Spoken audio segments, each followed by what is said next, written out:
Output device. Register.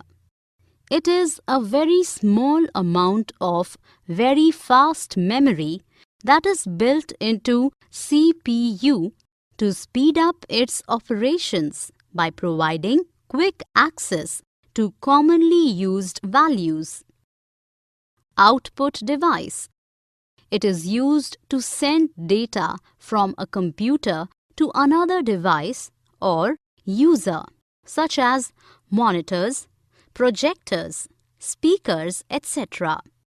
There are two kinds of output devices: hard copy output, such as printers, and soft copy output. They are digitally stored on devices like hard disk.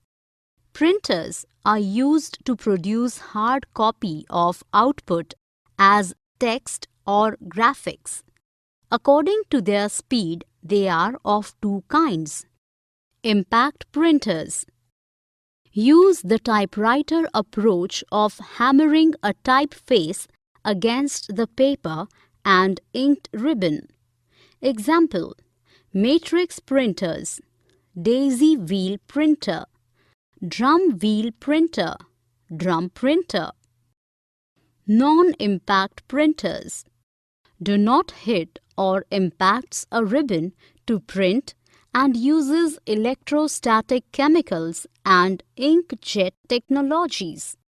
Laser printers and inkjet printers are examples.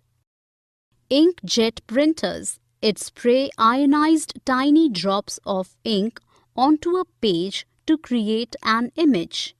This is achieved using magnetized plates, which direct the link's path onto paper in desired image. It has color options in varying degrees or resolution. Laser printers, non-impact printers, print very fast, doesn't produce printing noise, and uses dry magnetic ink to print. It is very costly, has a large body size, and cartridges are very expensive. Plotter. They are large-scale printers that are very accurate at reproducing line drawings.